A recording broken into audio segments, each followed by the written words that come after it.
आपराधिक घटनाएं जो घट रही हैं, गोलियां चल रही हैं, वहां प्रायः देख लीजिए कि विधायक किस दल के हैं और सांसद किस दल के हैं।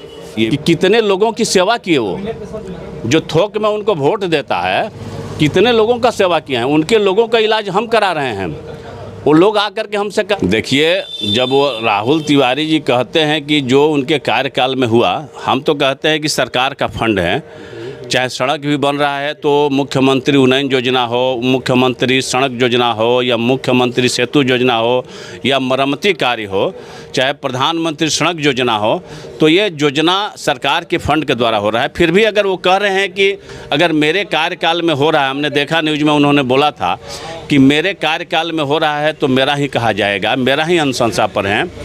तो जो विकास कार्य जो सरकार के मुख्यमंत्री जी के फंड को, केंद्र सरकार के फंड को अपनी मान रहे हैं, तो अगर उनके कार्यकाल में अगर क्राइम हो रहा है, अगर अपराध हो रहा है शाहपुर में, तो किसका माना जाएगा? अगर उनके कार्यकाल में जितना अपराध हुआ या हो रहा है, तो इसमें भी तो उनकी ही सहमति मानी जाएगी। अगर सरकार के पैसे से विकास हो रहा है उनके कार्यकाल में, तो उनका माना जाएगा। तो अपराध भी अगर ग्राफ बढ़ा है तो इसमें उनका ही माना जाएगा। मेरे समझ से तो अगर अपराध भी उन्हीं के सहयोग से, उन्हीं के समर्थन से बढ़ रहा है, अगर देखा जाएगा और प्राथमिकी की समीक्षा की जाएगी तो उसमें उनकी ही लोग शामिल होंगे। भोजपुर में आपराधिक घटनाएं घट रही है। 72 घंटे में 8 जगह फायरिंग हुई, जिसमें 3 मौतें हो चुकी हैं, और आप लोग कह रहे हैं सुशासन की सरकार है। देखिए, जो भी घटनाएँ घटी है, पुलिस सतर्क हैं और उस पर कार्रवाई हो रही है, और बहुत लोग की गिरफ्तारी भी हुई है। आने वाले समय में जो भी नामजद अभियुक्त हैं, चाहे जो भी घटना में संलिप्त हैं, मुझे विश्वास है कि भोजपुर पुलिस इस पर जल्द से जल्द एक्शन लेगी और सभी की गिरफ्तारी होगी और उचित उसको जो भी होगा दंड मिलेगा। शाहपुर में भी घट रही है। शाहपुर बांध पे गोली चला, एक शिक्षक को गोली लगी। करजा में 2 लोगों को गोली लगी। हाँ, घटनाएँ घटी हैं। शिक्षक की भी, एक शाह जी की भी गोली लगी है बांध पर, और करजा में भी एक ओझा जी का 2 लोगों को गोली लगी है। हम आज गए भी थे करजा में, उन लोग पर जो भी गोली लगा है उस परिवार से हम मिले भी हैं, और उस पर भी FIR दर्ज हुआ है।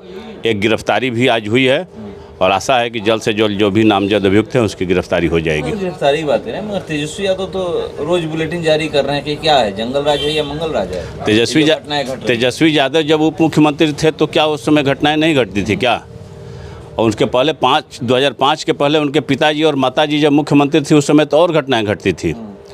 घटनाएं घटना और उस पर त्वरित कार्रवाई करना, दोनों को सामंजस्य बैठा करके देखना होगा। घटनाएं तो घटित हो सकती है, लेकिन घटना घटने के बाद उस पर कितना त्वरित कार्रवाई होता है, पुलिस के द्वारा एक्शन कितना जल्दी लिया जा रहा है, और उसमें नामजद अभियुक्तों की गिरफ्तारी कितनी जल्दी हो रही है, ये मायने रखता है। और नीतीश जी के नेतृत्व में जो NDA की सरकार है वो सजग है, सतर्क है, और पुलिस चौकस भी है। जो भी इस तरह की घटना घट रही है उस पर त्वरित कार्रवाई हो रही है।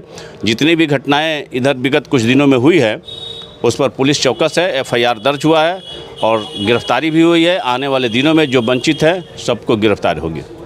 NDA की कार्यकर्ता की बैठक हुई आरा में, हर जिला में बैठक हो रहा है, और बैठक में ये दावा किया जा रहा है, आप लोग ऐलान कर रहे हैं, मतलब हर जगह घोषणा कर रहे हैं कि 2025 फिर से नीतीश, और 225 का टारगेट आप लोग रखे हुए हैं। कैसे ये अब पूरा होगा? देखिए, जो भी हमारे बिहार में नीतीश जी के नेतृत्व में NDA की सरकार चल रही है, और दिल्ली में नरेंद्र मोदी जी के नेतृत्व में NDA की सरकार चल रही है, और विकास की गति तेज है। जो भी विकास हो रहा है और जो भी हमारे यहाँ से लोगों को जो सुविधाएं मिल रही हैं, उसके अनुसार हम लोगों को विश्वास है कि आने वाले 2025 के चुनाव में हम लोग 225 का लक्ष्य पूरा करेंगे। और हमारे NDA के सारे कार्यकर्ता मिल करके, अगर हम लोग एकजुट होकर के काम करेंगे, और आने वाले 2025 के चुनाव में 225 का टारगेट हम लोग पूरा करेंगे। आप लोग 400 का लक्ष्य रखे हुए हैं, 300 भी पूरा नहीं हुआ। देखिए, लक्ष्य तो रखना काम है, लेकिन सरकार किसकी बनी है? सरकार तो नरेंद्र मोदी जी की ही बनी। नरेंद्र मोदी जी के नेतृत्व में हमारी NDA की सरकार पुनः वहाँ पर तीसरी बार ये बाने रखता है। 400 का लक्ष्य रखे तो 300 हम लोग ज़रूर आसपास हम लोग पहुँच गए, लेकिन केंद्र में लगातार तीसरी बार किसी का आज तक नहीं सरकार बनी है। वो नरेंद्र मोदी जी के नेतृत्व में तीसरी बार केंद्र में सरकार बनना अपने आप में एक अप्रत्याशित है, उसको हम लोगों ने प्राप्त किया है। और बिहार में भी हम लोग एनडीए का हम लोग पुनः सरकार बनाएंगे नीतीश जी के नेतृत्व में, और जो हमारा 225 का लक्ष्य है उसको हम लोग पूरा करेंगे। आरा मंच से ही ये आप लोग घोषणा किए कि पूरे आरा लोकसभा में जो 7 विधानसभा सीट है, 7 की 7 जीतेंगे। मगर शाहपुर विधानसभा की हम लोग बात करें तो यहाँ के जो विधायक के वर्तमान में राहुल तिवारी हैं, वो कहते हैं कि हम विकास किए हैं, तीसरी बार जीतेंगे। एक तरफ और 7 के 7 बात कर रहे हैं, इधर भी ये कह रहे हैं कि हम तीसरी बार जीतेंगे। देखिए, जो भी चुनाव लड़ता है वो कोई कहता है थोड़ा है कि हम हारेंगे। उनकी पिताजी भी हम पहले भी कहे हैं, जब शिवानंद तिवारी जी 2005 में फरवरी का चुनाव लड़े तो अक्टूबर नवंबर में वो समझे थे क्या कि चुनाव हार जाएंगे। तो चुनाव कौन हारेगा कब, कौन जीतेगा, जनता के हाथ में है। वो मंटू तिवारी और राहुल तिवारी के हाथ में नहीं है कि चुनाव कौन जीतेगा कौन हारेगा, ये शाहपुर की जनता तय करेगी। और हम लोग एनडीए का गठबंधन जो हुआ है, एनडीए के गठबंधन के तहत हम लोग जो भी चुनाव यहाँ लड़ेंगे उसमें हम लोग जीत दर्ज करेंगे। और आने वाले समय में उनको पता चलेगा कि शाहपुर से कौन जीतता है, उनको पता चल जाएगा कि वो तीसरी बार जीतते हैं कि तीसरी बार उनकी हार निश्चित है, ये 2025 में पता चल जाएगा। शाहपुर की बात किया जाए तो 2 बार से जो बीजेपी है डिटेन नहीं कर पा रही सीट को, इसको लेकर भूमि सुधार मंत्री पहुंचे हुए थे दिलीप जायसवाल जी आरा में, प्रेस कॉन्फ्रेंस भी किया और उन्होंने कहा कि शाहपुर विधानसभा में इस बार कोई गुटबाजी नहीं चलेगी। इस समझ में क्या करना? तो हमारे प्रदेश अध्यक्ष जी जो बोल दिए हैं तो बोल दिए हैं, उसमें हमको कमेंट करने की क्या ज़रूरत है। हमारे वो प्रदेश के अध्यक्ष हैं, हमारे मुखिया हैं प्रदेश के, उन्होंने जो कहा उससे मैं अपनी सहमति जता रहा हूं, और उन्होंने जो कहा है वो सही कहा है।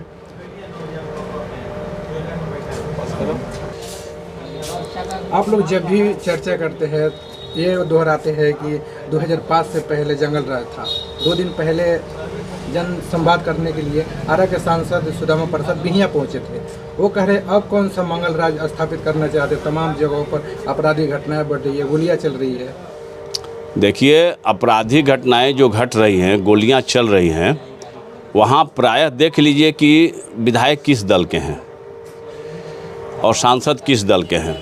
ये भी देखने की ज़रूरत है कि जहाँ जहाँ ये घटनाएं, आपराधिक घटनाएं बढ़ी हैं, वहाँ पर किस दल के विधायक हैं और किनके समर्थक जो है जो इस घटना को अंजाम दे रहे हैं, जिसमें नामजद अभियुक्त जो बनाए जा रहे हैं, वो किस दल के समर्थक हैं। वो प्राथमिकी का अनुसरण करने पर पता चल जाएगा कि कौन लोग हैं जो इस तरह का क्राइम कर रहे हैं और इस तरह की घटना का अंजाम दे रहे हैं। ये तो प्राथमिकी देखने से पता चल जाएगा कि वो समर्थक किसके हैं।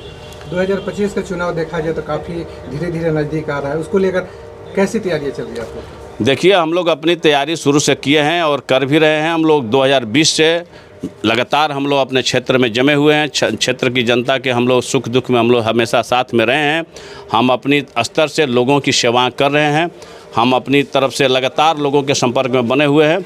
हम अपने काम के बदौलत 2005 से 15 के बीच में जो मोनी देवी ने विकास किया है शाहपुर में, उसके साथ में, और 2020 से और 25 के बीच में मैंने जो लोगों की लगातार सेवा की है, अपनी जनता की जितनी लगातार हम संपर्क में रहे हैं, सुख दुख में जो शामिल रहे हैं, सबके लेकर हम जनता के बीच में जाएंगे। जनता तय करेगी कि क्या करना है। जनता मालिक है, लोकतंत्र में जनता सर्वोपरि है। जनता जो तय करेगी 2025 में वो जीतेगा, और जनता मुझे विश्वास है कि जनता इस बार हम लोग के साथ देगी। विधायक भी कहते हैं कि हम अपना काम लेकर जाएंगे, हम भी विकास किए हैं 10 साल में। अरे विकास तो क्या किए हैं नहीं किए वो तो उनको पता है। हम तो आपके चैनल के माध्यम से पहले भी कहे थे, हम तो लगातार कहते हैं विकास वो किए हैं। और मुनी देवी जी विकास किए हैं। 10 साल मुनी देवी जी का भी कार्य कर रहा और उनका भी लगभग 10 साल हो गया, 9 साल हो गया, 10वां साल चल रहा है। अगर विकास वो किए ही हैं तो हम तो कर रहे हैं आपके चैनल के माध्यम से। वो एक एक चीज़ पर डिबेट कर लें। अगला डिबेट हम रखते हैं कि वो पुल पुलिया पर पहले डिबेट कर लें कि मुनी देवी के कार्यकाल में कितना पुल पुलिया बना।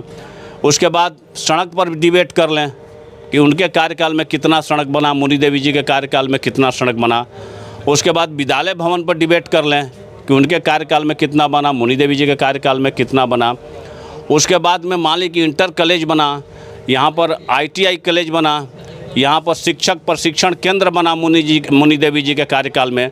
तो आप एक एक विषय पर हम तो चर्चा करने के लिए तैयार हैं। स्वास्थ्य के संबंध में भी आप बात कर लें कि कितने लोगों को वो सेवा किए, वो क्या कर रहे हैं। हम तो पूछना चाहते हैं कि क्या कर रहे हैं। विकास की बात करते हैं, अपने लोगों की सेवा वो क्या करते हैं। विकास की बात करते हैं, सेवा क्यों नहीं। आप मुझको जनता ने चुन करके भेजा है। विकास जो हो रहा है वो तो सरकार का फंड है, सरकार का नियम कानून के तहत विकास होता है। कोई भी विकास किसी भी क्षेत्र में हो रहा है, शाहपुर ही नहीं, पूरे शाहाबाद में या आरा लोकसभा में 7 विधानसभा में, किस विधानसभा में विकास नहीं हो रहा है। हर एक विधानसभा में विकास हो रहा है। ये सरकार की योजनाओं के तहत विकास हो रहा है। आप ये क्यों नहीं बताते हैं कि कितने लोगों की सेवा किए। वो जो थोक में उनको वोट देता है, कितने लोगों का सेवा किया है। उनके लोगों का इलाज हम करा रहे हैं। वो लोग आकर के हमसे कहते हैं कि विधायक के पास मैंने फ़ोन किया तो उन्होंने फ़ोन नहीं उठाया, मदद करने से इनकार किए। हम तो दर्जनों लोगों का नाम रखेंगे जो शिवानंद तिवारी जी और राहुल तिवारी जी के व्यक्तिगत संपर्क में हैं। उन लोगों का इलाज मैंने खुद कराया है। अगर कहेंगे तो हम सूची जारी कर देंगे कि उनके लोगों को उन्होंने सेवा नहीं किया, मदद नहीं किया और हाथ खड़ा कर दिया। उन लोगों को मैंने जा कर के 12 बजे रात में अस्पताल में भर्ती कराया, लाखों रुपया अनुदान दिलवाया, उनका जान बचाया। जो आरजेडी के कैडर वोट है उनमें भी जा कर के हमने इलाज कराया है। मेरे पास में कोई जात पात का भेदभाव नहीं है। हम इलाज किसी को कराते हैं। अगर मेरे लोगों को अगर कहीं इलाज कराए हैं, मदद की है, तो सूची जारी कर दें कि भाजपा के समर्थक को या एनडीए के समर्थक को कितने लोगों को उन्होंने मदद किया है अपने 10 साल के कार्यकाल में, तो उसकी सूची जारी कर दें। हम तो जारी कर देंगे कि जो आरजेडी के कैडर लोग हैं, जिसके बदौलत वो 10 साल से विधायक बने हुए हैं, उन लोगों को भी ये मदद नहीं किए हैं, हाथ खड़ा कर दिए हैं। कोरोना काल हो चाहे कोरोना के बाद हो, उन लोगों का मदद हम किए हैं। अगर कहेंगे तो हम सूची जारी कर देंगे।